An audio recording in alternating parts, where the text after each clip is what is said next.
get settled. Everybody good? All right, being joined now by safety Tyler Venables. Y'all go with questions whenever you're ready. I guess Tyler had 8 tackles, so why do you think you were so productive this one Saturday? I would say just kind of letting the scheme work for me, I would say. Not trying to do too much, and just focusing on details.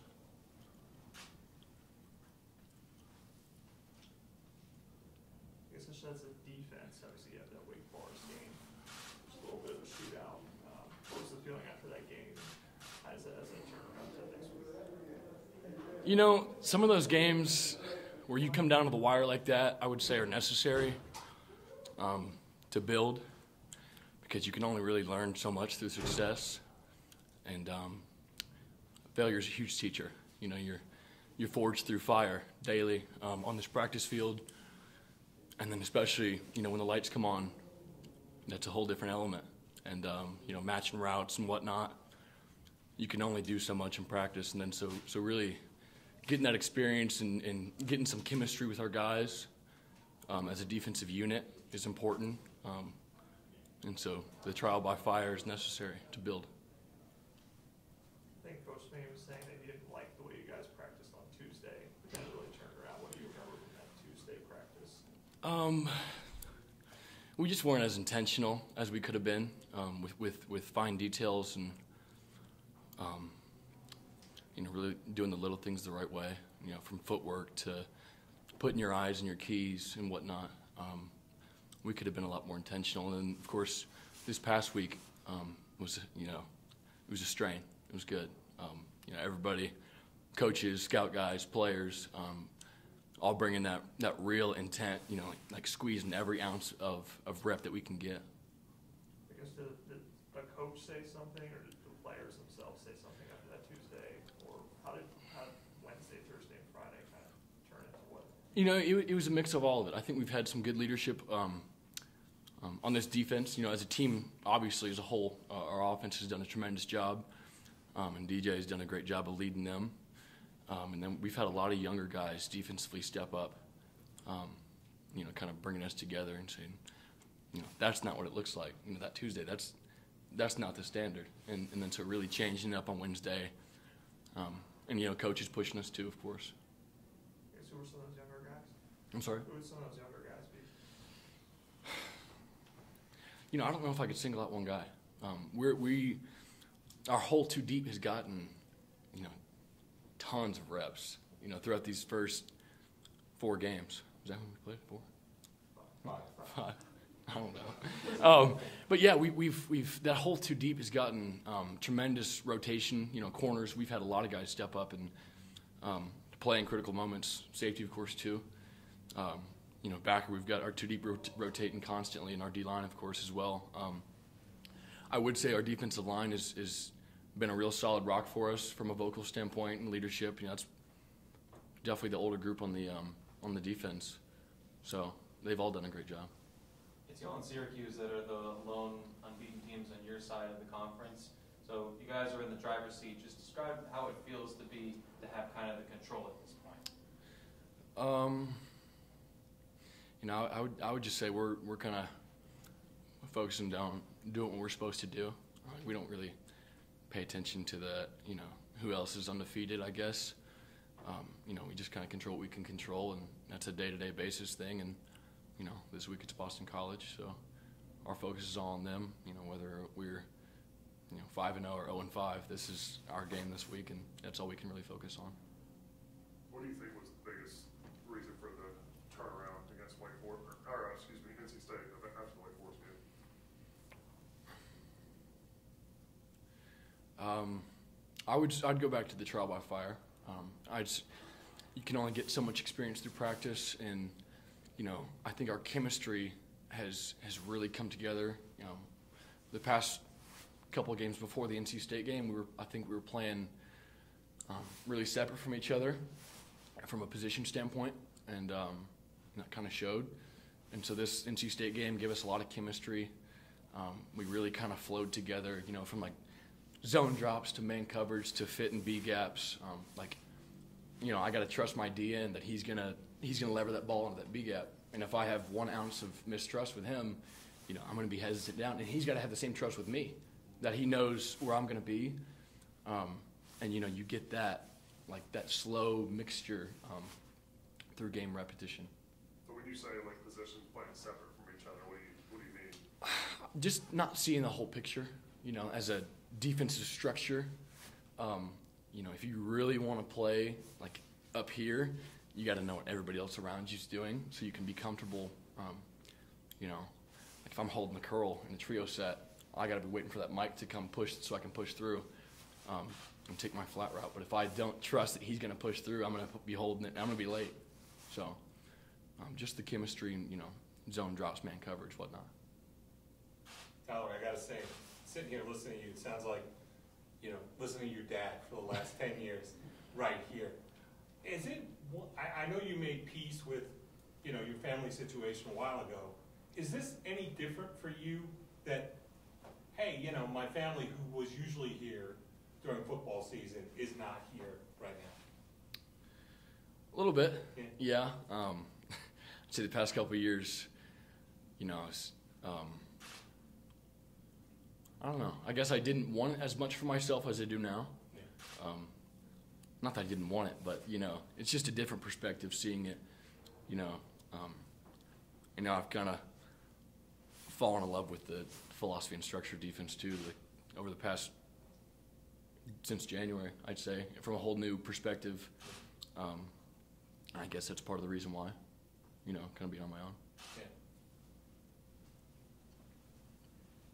I guess just as a locker room, you guys were 3-2 at this point in the season last year, to 5-0 now. How would you compare how you guys were feeling at that point to the way the locker room is now? I would say last year we weren't, you know, going back to what you said, we weren't really in control of our destiny. You're kind of, you lose some of those division games and you're kind of hoping, you're like, all right, well, you know, I hope this team and this team, you know, fall off, so then therefore we can have a spot. But we're so far in control of our own destiny. We've done everything that we could, and you know, you can't be any better than 5-0 right now.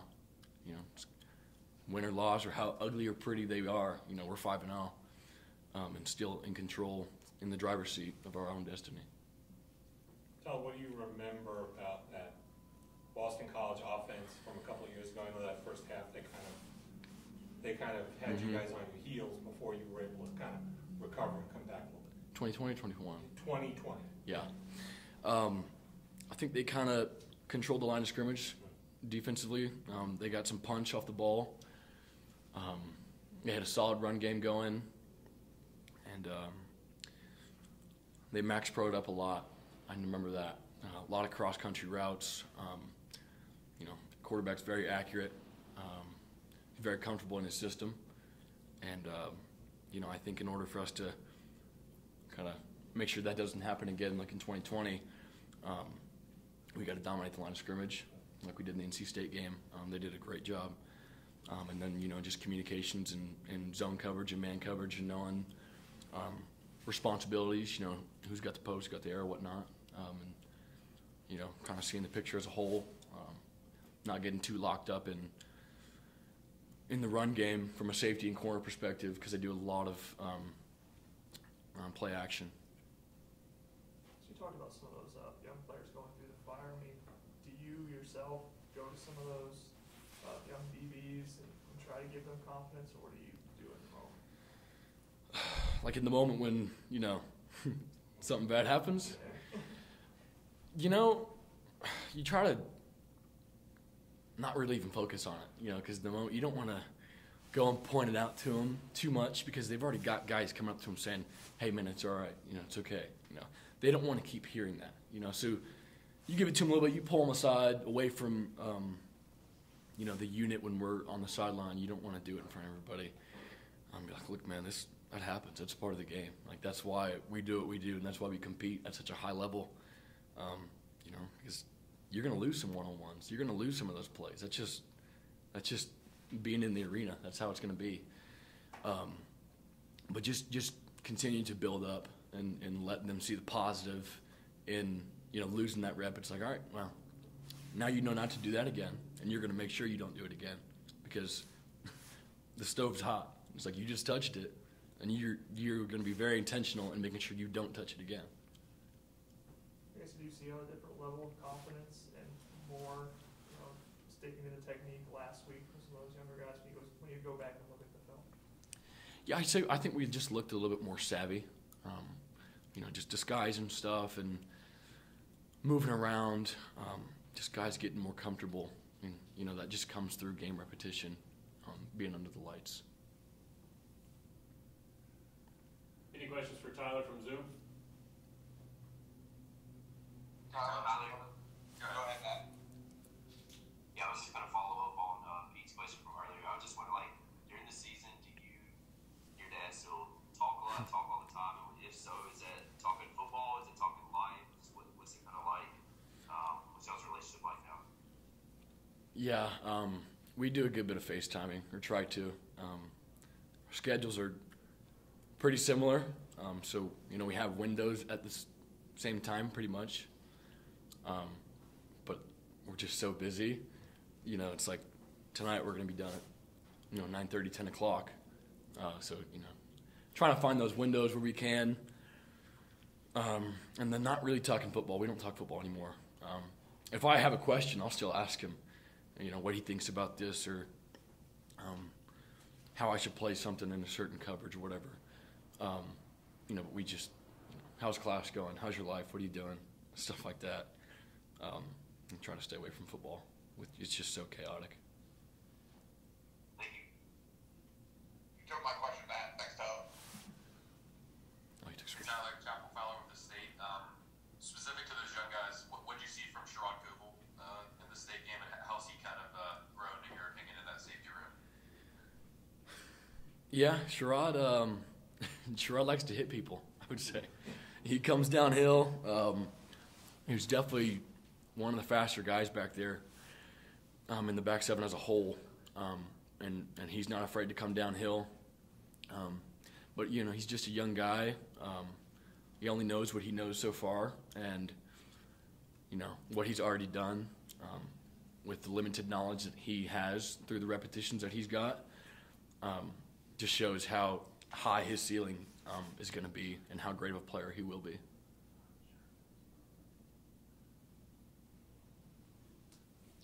the foot okay? Yeah, it was, there was this girl in my class, and so I didn't know what to say to her, so I thought this would be a good conversation starter.